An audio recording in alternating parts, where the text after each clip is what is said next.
요한복음 11장 38절에서 46절 말씀입니다. 신약성경 요한복음 11장 38절에서 46절 찾았으면 교독하도록 하겠습니다. 이에 예수께서 다시 속으로 비통히 여기시며 무덤에 가시니 무덤이 굴이라 돌로 막았거늘 예수께서 이르시되 돌을 옮겨 놓으라 하시니 그 죽은 자의 누이 마르다가 이르되 주여 죽은 지가 나흘이 되었음에 벌써 냄새가 나나이다. 예수께서 이르시되 내 말이 내가 믿으면 하나님의 영광을 보리라 하지 아니하였느냐 하시니 돌을 옮겨 놓으니 예수께서 눈을 들어 우러러 보시고 이르시되 아버지여 내 말을 들으신 것을 감사하나이다. 항상 내 말을 들으시는 줄을 내가 알았나이다. 그러나 이 말씀 하옵는 것은 둘러선 무리를 위함이니 곧 아버지께서 나를 보내신 것을 그들로 믿게 하려 함이니이다. 이 말씀을 하시고 큰 소리로 나사로야 나오라 부르시니 죽은 자가 수족을 배로 동인 채로 나오는데 그 얼굴은 수건에 쌓였더라. 예수께서 이르시되 풀어놓아 다니게 하라 하시니라. 마리아에게 와서 예수께서 하신 일을 본 많은 유대인이 그를 믿었으나 다 같이 그 중에 어떤 자는 바리새인들에게 가서 예수께서 하신 일을 알리니라. 아멘. 드디어 무덤 앞에 왔습니다. 이제 살려내시고자 예수님은 무덤 입구를 막아놓은 돌을 이제 옮겨 놓으라고 하시죠. 그런데 한 사람이 딱 이제 만류를 하는 거죠. 누가 만류를 합니까? 바로 마르다입니다. 마르다. 예수님을 잘 안 믿어서 그런 걸까요?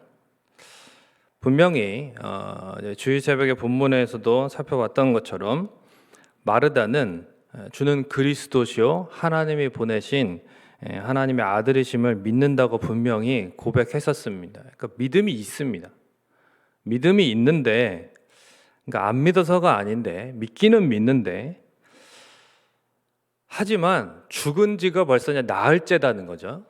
그렇기 때문에 단지 이게 냄새만 나는 것이 아니라 죽은 지 나흘이 지나면 이게 누군지 분간이 안 되는 그 정도의 그런 부패가 진행이 되는 거죠. 그래서 이렇게 말하는 것이 사실은 당연한 것입니다. 마르다로서는. 우리는 이제 이미 이 내용을 다 알고 있죠. 그리고 많이 들었고, 그러니까 왜 이렇게 예수님이 말씀하시는데 믿지도 못하나 참 답답하네 뭐 이렇게 생각할 수도 있겠지만, 저는 결코 마르다가 우리보다 믿음이 없다거나 뭐 못난 사람이라고 생각하지 않습니다. 살아오면서 우리도 마르다처럼 예수님이 나를 통해서 또 내 가정을 통해서 역사하시겠다고 하는데 그거를 이렇게 바로 받아들이지 않았을 때가 얼마나 많이 있습니까? 여러분, 믿음의 조상 아브라함도 마찬가지였습니다. 창세기 17장 그 후반부에 보면은 이제 아브라함 99세 때 이제 하나님이 오시잖아요. 찾아오셔서 이제 할례를 행하라고 말씀을 하시고, 그리고 이제 후반부에서 보면은 아들을 주시겠다. 그러니까 아내 사레의 이름을 사라로 바꿔라. 이렇게 이제 이야기를 하십니다. 말씀을 하십니다. 근데 그 하나님의 말씀을 듣고 아들을 주시겠다고 하는, 그러니까 그 증표로 이제 이름까지 바꿔라는 거죠. 아내 이름을. 그러면 이제 아브라함이 어떻게 반응을 했습니까? 아브라함이요, 엎드려 있었거든요. 하나님 말씀을 들을 때 엎드려 있었는데 엎드려 가지고 웃었다 그랬습니다. 웃었다. 그럼 속으로 속마음이 기록돼 있어요. 참 그것도 재밌는 표현인데, 내가 100세가 된 사람이 그죠? 어찌 자식을 낳을까? 또 내 아내 사라는 90세니 어찌 출산하리요? 뭐 이렇게, 그러니까 이제 말도 안 된다는 거죠. 그러니까 이것이 성경에 기록된 믿음의 조상의 모습입니다. 분명히 겉모습은 하나님 앞에, 하나님의 그 존전 앞에 이제 엎드려 있지만 내적으로는 감히, 그렇죠? 하나님과 팽팽하게 맞서고 있는 그런 모습을 보게 됩니다. 오늘 본문도 이 죽은 나사로를 살리시려는 예수님과 죽은 지 나흘이나 지나서 이제 썩어서 냄새가 나는 그런 나사로를 살리지 못하게 이제 이게 막는 거잖아요. 이게 만류하려는 마르다가 팽팽하게 기싸움을 하는 그런 모습처럼 보입니다. 그러니까 이러면 하나님의 영광을 볼 수 없는 것입니다. 그래서 주님이 말씀하신 거죠. 우리에게 벌어지는 모든 일들, 우리가 당면하는 모든 순간들을 우리의 이 작은 머리로 다 판단하고 헤아릴 수 있다고 착각하지 말아야 하는 것입니다. 우리가 아는 것이 여러분 전부가 아니죠. 세상에도 우리가 다 깨닫지 못하고 이해할 수 없는 일들이 투성입니다. 그런데 하물며 하나님께서 하시는 일을 감히 우리의 어떤 이 머리로, 우리의 소견, 또 우리의 어떤 뭐 상식, 우리의 이해, 지식으로 제한하고 이렇게 만류하면 되겠는가 하는 것이죠. 여러분, 우리의 믿음은 마르다처럼 온전하지 못할 때가 더 많이 있습니다. 온전을 향해 나아가는 중이지 우리는 공사 중이라고 그러죠. 항상 공사 중이죠. 우리는 온전하지 못합니다. 40절에 마르다에게 하신 말씀처럼 믿으면 하나님의 영광을 보는 줄로 믿습니다. 한번 따라해 볼까요? 믿으면 하나님의 영광을 보리라. 아멘이십니까? 믿으면 하나님의 영광을 본다. 그렇게 말씀하셨어요. 즉 하나님의 영광을 보여주는 그 믿음, 하나님의 영광을 보게 되는 그 믿음, 그러니까 본문이 말씀하시는 이 믿음이란 무엇입니까? 그러니까 진정한 믿음은 전에 뭐라고 말씀드렸냐면 기적을 믿는 것이 아니라 예수 그리스도 그분 자체를 믿는 것이다. 예수님이 우리를 구원하시기 위해서 오늘 본문에도 이제 예수님께서 나를 보내심을, 아버지가 나를 보내심을, 하나님 아버지가 나를 이 땅에 보내심을 믿게 하려 함이니이다. 분명히 주님이 말씀하셨어요. 그리고 15절에도 이미 믿게 하려고 이 사건이 있는 것이라고, 나사로가 죽은 것이라고 말씀하셨습니다. 그러니까 우리를 구원하시기 위해서 이 땅에 보내신 거예요. 하나님의 아들을. 그 사실. 그래서 그분이 부활이요 생명이시고 예수 그리스도께서 그래서 하신 그 모든 말씀과 행하신 일들, 그래서 앞으로 있을 십자가의 대속과 부활 사건을 포함하여서 또한 우리에게 구원과 영생을, 또 나중에 최후에 주님 오시면은 그죠? 우리에게도 예수님처럼 그러한 영광스러운 부활, 영원한 하나님의 나라로 들어가게 하시는 이러한 은혜를, 이러한 복들을 다 주실 것에 대해서 그것을 진리로 받아들이는 것. 그렇구나. 이것이 진짜구나. 이것이 진정한 진리구나. 유일한 소망이구나. 예수님 말씀하시고 행하신 일들은, 이 성경에 기록된 것들은 다 사실이구나. 이것은 나를 위한 은혜이구나. 이것을 진정으로 믿는 거예요. 믿는 것. 네, 이것이 진정한 믿음입니다. 받아들이는 것입니다. 그거는 안 됩니다. 무덤 문 열면 냄새 납니다. 지금 이러는 게 아니라 받아들이는 거예요. 이러한 믿음을 주시려고 하나님의 영광을 통해서, 하나님의 영광을 이 사건을 통해서 보여주시는 거죠. 이러한 믿음을 주시기 위해서 하나님의 영광이 나타나는 이 사건을 우리에게, 또한 이 당시 사람들에게 보여주시는 것입니다. 그래서 15절에도 그렇고 오늘 본문 42절에도 믿게 하려 합니다. 이렇게 반복해서 말씀하고 계신 것입니다. 오늘 말씀은 이렇게 길지 않습니다. 말씀을 맺겠습니다. 여러분, 믿어야 하나님의 영광을 보는데 믿지 못하니까 믿으라고 하나님의 영광을 보여주시려고 이미 냄새나서 부패해서 알아보기 힘든 상태에서 이 나사로를 되살려 주신 것입니다. 되살려 주신 이유가 있는 거예요, 분명하게. 그러나 그래서 마르다가 처음에는 그러니까 왜 이런 일이 우리 가정에 일어나는가 굉장히 고통스러워했고 예수님 오셨을 때 굉장히 속상해했고 섭섭해했고 그렇지만 그래도 주님을 붙들었잖아요. 근데 그 믿음이 온전하지 못했습니다. 그러나 주님께서는 그런 마르다가 또 그 마리아가 더 온전하게 주님을 신뢰할 수 있도록 오빠를 살려주신 거예요. 정말 하나님이 보내신 우리를 위한 진정한 구원자시구나. 하나님의 아들이시구나. 이 사실을 또한 제자들도, 그 보고 있는 제자들도, 그리고 그 주변에 있는 사람들도 믿도록. 그러나 이제 그 사실을 받아들이지 않고 믿을 수 없다 이거죠. 그러니까 이제 맨 끝절에 보면은 이렇게 오늘 본문 끝에 보면 또 믿지 못하는 유대인들이 가서 이렇게 고발하는, 다 고자질하는 모습을 보게 이렇게 분류되어 나와 있습니다. 때로는 우리에게도 도저히 납득이 안 되고 이해되지 그런 않는 일들이 일어날 수가 있다는 것입니다. 하지만 그조차도 주님을 더 온전하게 신뢰하도록 일어나게 하실 수 있습니다. 어제 새벽에 또 목사님 말씀하신 것처럼 우리를 사랑하시기 때문에 이것이 바로 하나님의 영광을 위한 일로서 우리에게 맡겨지는 거죠. 사랑하시기 때문에. 그래서 믿음으로 이걸 잘 감당해낼 때에 이런 일들을 감당해낼 때 하나님의 영광을 반드시 보게 해주실 것을 여러분 믿으시기를 바랍니다. 하나님의 영광을 위한 일을 믿음으로 잘 감당해내면 그러면 오늘 본문에는 하나님의 영광을 보는 이 결과가 나타나게 된다는 것이죠.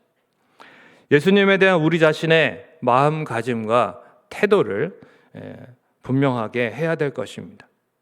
예수님을 믿는다 하면서도 마르다처럼 여전히 내 소견대로 팽팽하게 맞서고 있는 것은 아닌가. 주님이 원하시는데도 내 인간적인 어떤 상식선에서 내 이해의 어떤 한도 내에서 납득이 되는 부분만 그것도 아니 어떤 때는 내 감정대로 그죠. 우리가 굉장히 주님을 믿는다 하면서도 좀 그런 모습들이 많이 있습니다. 하나님의 영광을 볼 수 없습니다. 그러면 늘 마치 다람쥐 쳇바퀴 도는 것처럼 뭔가 미적지근하고 그리고 뭔가 생동력이 없는 그러한 신앙생활을 할 수밖에 없는 것이죠. 그렇다면 우리는 어떻게 해야 되겠습니까?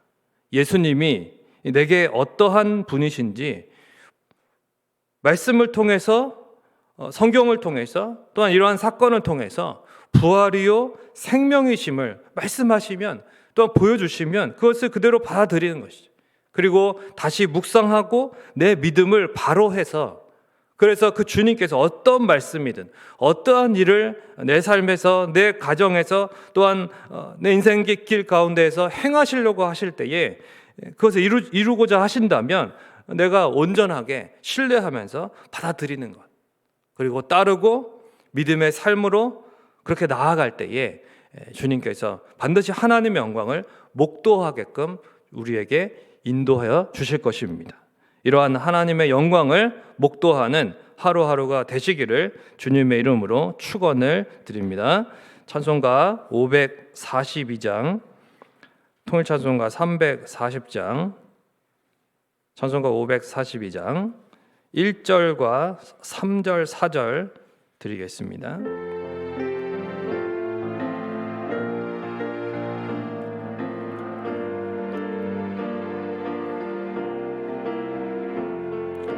구주 예수 의지함이 심히 기쁜 일일세 영생 허락 받았으니 의심하지 없도다. 예수 믿는 것은 받은 증거 많도다. 예수 귀한 예수 믿음 더욱 주소서. 구주 예수 의지하여 죄악 벗어버리는 안위 받고 영생하 영함을 주께 모두 얻어 예수 믿는 것은 받은 증거 많도다. 예수 귀한 예수 믿음 더욱 주소서. 그 주 예수 의지하여 그 원함을 얻었네. 영원 무궁지나도록 주여 함께 하소서. 예수 믿는 것은 받은 증거 많도다. 예수 귀한 예수 믿음 더욱 주소서. 아멘. 믿음을 얻게 하려 함이니. 우리 주님께서 우리가 믿음을 얻을 수 있도록 얼마나 많은 말씀을 주시고 성경 66권을 통해서, 아니 사복음서만 해도 얼마나 많은 사건들이 기록되어 있습니까? 우리 주님이 직접 하나님의 아들이 이 땅에 오셔서 행하신 일들이 얼마나 많은 일들을 행하셨습니까? 얼마나 귀한 그 정말 사건들, 그 놀라운 일들, 그 귀한 말씀들, 우리 위하여 십자가에서 자신을 내어주시기까지 하셨고, 부활하셨고, 승천하셨고, 하나님 보좌 우편에서 우리를 다스리고 계시고. 여러분, 예수님이 누구시죠? 저와 여러분에게 예수님이 누구십니까? 이 현실에, 이 무거움에 고개 들지 못하게 하는 그런 분입니까? 아니죠. 현실 너머로 분명하게 보이는 분 아닙니까? 그렇다면 우리가 예수님을 마르다처럼 내 소견대로, 내 또 상식선에서, 내 생각, 내 납득이 되는 한에서 따르면 될까요? 안 되죠. 그분은 우리에게 바다 위를, 물결치는 바다 위를, 거친 바다 위를 걸어오라고도 말씀할 수 있는 분이시고, 무덤 문을 열라고도 하실 수 있는 분이시고. 그렇다면 그 주님을 우리가 그대로 받아들이고, 주님이 우리에게 말씀하시는 대로, 우리에게 원하시는 그 일을 우리가 잘 믿음으로 감당해 나아갈 때에 반드시 하나님의 영광을 보게 해주신다는 것입니다. 이러한 주님을 온전히 믿고 또한 하루하루 하나님의 영광을 목도하는 삶을 살아가기를 원한다고, 또 여러분 개인의 기도 제목을 가지고 또한 부재중 계신 목사님 위해서도 기도해 주시고, 교회를 위해서도 기도해 주시고, 여러분 기도하시다가 돌아가시겠습니다. 기도하겠습니다. 좋으신 아버지 하나님, 은혜와 사랑을 감사합니다. 참으로 우리는 이처럼 믿음이 연약할 때가 너무나 많이 있지만, 그러나 주님께서는 우리에게 수많은 이러한 사건들을 통해서, 말씀들을 통해서 하나님 아버지 우리에게 이미 보여주셨습니다. 참으로 하나님, 마르다는 온전히 다 알지 못했기 때문에 하나님 아버지 이렇게 말했지만, 하나님 우리는 너무나도 정말 성경을 많이 보았고 많은 말씀을 들었고, 정말 우리는 이미 다 알고 있음에도 불구하고 하나님 아버지 때로는 하나님 우리의 생각, 우리의 납득, 우리의 한계 안에서, 우리의 상식선에서, 우리의 머리 안에서, 하나님 우리의 경험 안에서만 하나님 판단하고 제한할 때가, 또한 주님 맞설 때가 얼마나 많은지, 이 어리석고 완악한 하나님 우리의 믿음 없음을 용서해 주시고, 주님 우리를 다시 한번 새롭게 하시사, 주님 우리가 이 믿음 위에 온전히 서기를 원합니다. 주님 우리에게 믿음을 얻게 하려고 하시는데, 이토록 우리에게 많은 믿음을 주시기를 원하시는데, 큰 믿음을 주시기를 원하시고 강한 믿음 주시기를 원하시는데, 우리가 그런 주님의 마음을 깨닫고 참으로 주님의 말씀을, 또한 주님이 행하실 일들을 온전히 그대로 받아들일 수 있는, 주님이 어떠한 분이신지 알기에, 믿기에, 하나님 믿음의 반응을 통해서 하나님의 영광을 목도할 수 있는 하나님 아버지 복된 삶이 되기를 원합니다. 하나님 우리 한 사람 한 사람을 주님 붙잡아 주시고, 주님 더욱 믿도록 인도하여 주옵소서. 주님 믿음 더욱 주시옵소서. 주님 우리 연약함을 긍휼히 여기시는 주님, 우리에게 더욱 믿음 주실 줄로 믿습니다. 이 새벽에도 주님을 더욱 의지하오니, 주님이 코로나 시대에 하나님 죽음의 권세가 하나님 득세하는 것 같지만, 그러나 부활이요 생명이신 주님이 계시고 주님이 또한 역사하고 계심을 우리가 믿기에 하나님 아버지 우리가 참으로 넉넉히 이길 수 있는 하나님 믿음의 사람들이 될 수 있도록 하나님의 영광을 보고 하나님의 영광을 드러낼 수 있는 하나님 믿음의 사람들로 세워 주옵소서. 하나님 아버지 우리 성민교회가 담임 목사님을 중심으로 해와서 정말 온 성도가 믿음으로 하나님 더욱 견고해지게 하시고 하나님 아버지 믿음의 하나님 부자들이 되게 하시고 하나님 영적으로 하나님 부요하고 또한 풍성한 하나님 우리 성민교회를 통해서 하나님 이 지역사회를 하나님을 선도해 나아갈 수 있는 하나님 아버지 저 안매하고 또한 하나님 아버지 절망 가운데 있는 하나님 인생들을 영혼들을 하나님 이끌어 구원의 길로 인도할 수 있는 구원의 방주 역할을 잘 감당할 수 있도록 주님 인도하여 주시옵소서. 오늘 이 새벽에 우리의 기도를 들어 주시옵소서. 주님 말을 바라보고